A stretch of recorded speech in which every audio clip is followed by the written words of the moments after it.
E aí tem a resposta de Deus: Nietzsche está morto. Ou seja, a teologia da morte de Deus ela é típica do século XIX, ela não é mais muito debatida como foi no século XIX. Existem muitos religiosos, eu vou citar um grande jesuíta, Teilhard de Chardin, que estudou a evolução, compartilhou das teorias darwinistas e outras, e não vê qualquer contradição entre uma natureza ordenada a partir da evolução, que para ele é ordenada por Deus, do que uma natureza ordenada a partir do criacionismo. Existem muitos que interpretam que é possível ler a Bíblia como uma grande metáfora cujo objetivo é dizer: Deus é o responsável por tudo. Não que ele tenha feito nessa ordem em 6 dias, mas ele é o responsável por tudo, e nenhum dia pode representar um espaço de 24 horas.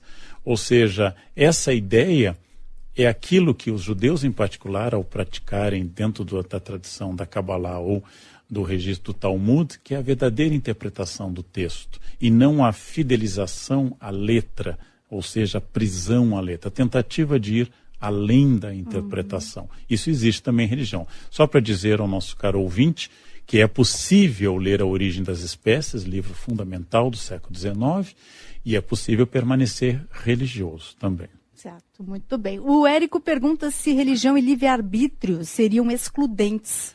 Várias religiões enfatizam o livre-arbítrio, inclusive a católica. Outras diminuem um pouco o livre-arbítrio, pressupondo que a onisciência de Deus, ou Deus sabe tudo o que vai acontecer, tira um pouco da minha capacidade de agir. É aquilo que Sartre reclama, dizendo: ou Deus existe, eu sou escravo, ele cita Dostoiévski, ou Deus não existe, eu sou livre.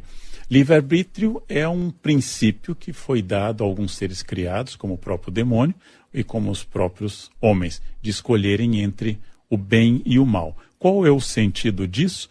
O livro de Jó, que é um dos mais antigos da Bíblia, especialmente alguns capítulos de Jó são mais antigos que a própria Torá, o livro de Jó dá uma resposta no discurso de Jó a Deus, né?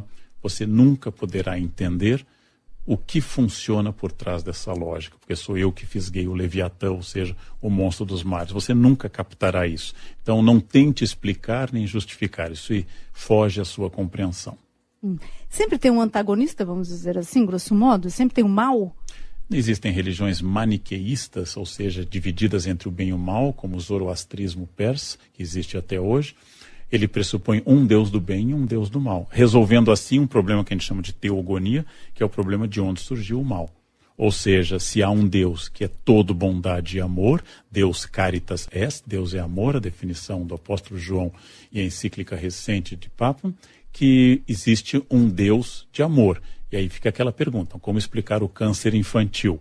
Então, para algumas religiões existe um Deus do mal. Mas eu quero ressaltar que, pensando como um religioso, o câncer infantil não é um mal em si, porque esta criança voltará para Deus no estágio de plena felicidade. A religião explica tem uma até resposta isso. para isso, Ou né? seja, eu só posso sofrer em função do meu apego aqui na Terra.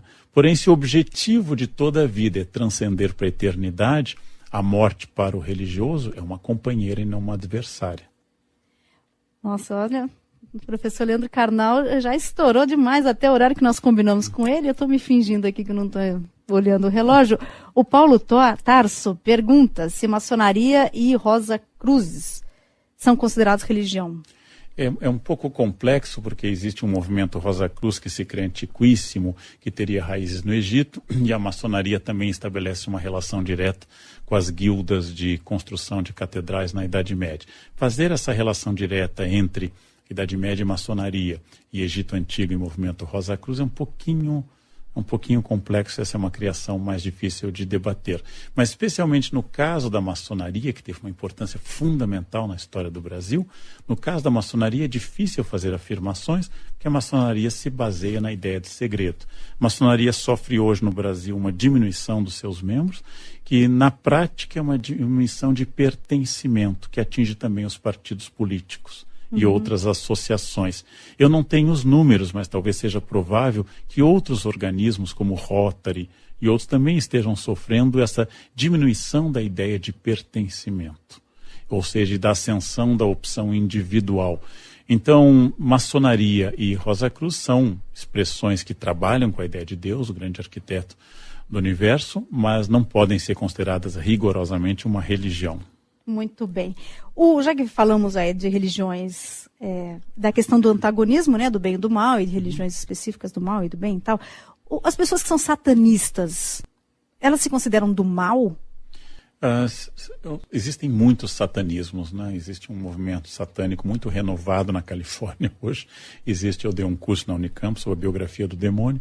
Existem movimentos satanistas mais tradicionais.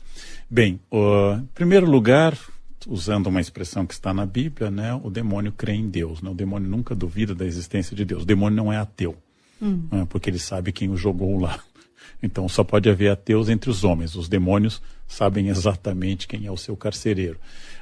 Os satanistas em geral se defendem que toda a imagem de Satanás, a imagem do rebelde, a imagem do portador da luz, de Lúcifer, é uma imagem construída pela oposição, ou seja, construída pelos cristãos.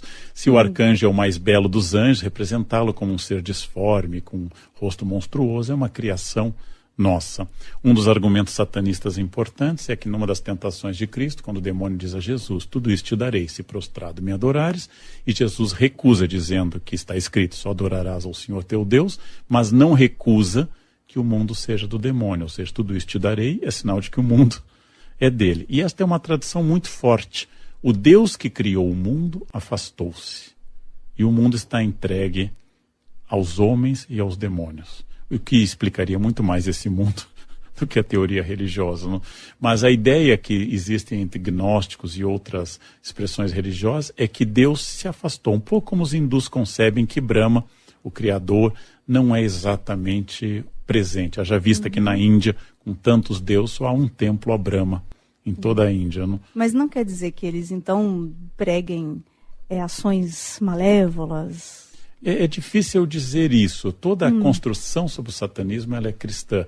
A missa negra, a missa sobre o corpo de uma mulher nua, isso é muito parecido com o serviço sushi sobre uma mulher nua na televisão também. Ou seja, aquilo que eu sempre digo que o demônio talvez tenha se afastado deste mundo porque a concorrência com os homens está desleal.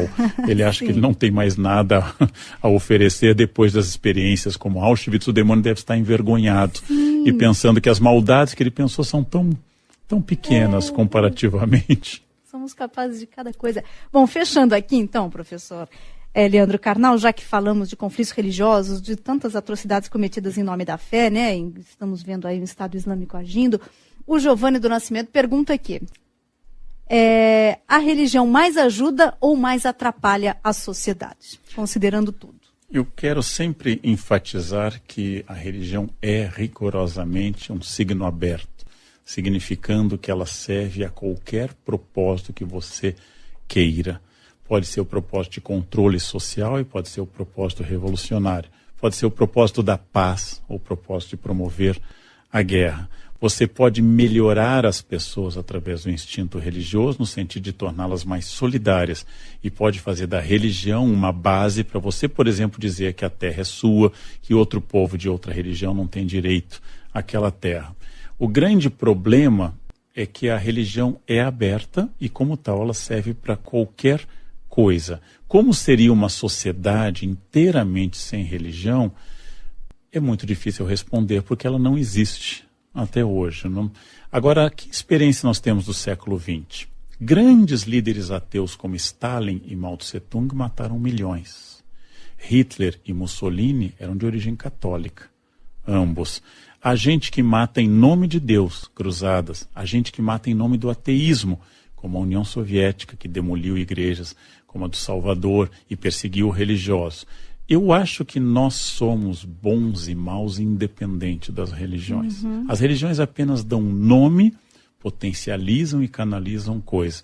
Mas é um pouco mais da natureza humana, porque nós matamos porque gostamos de matar.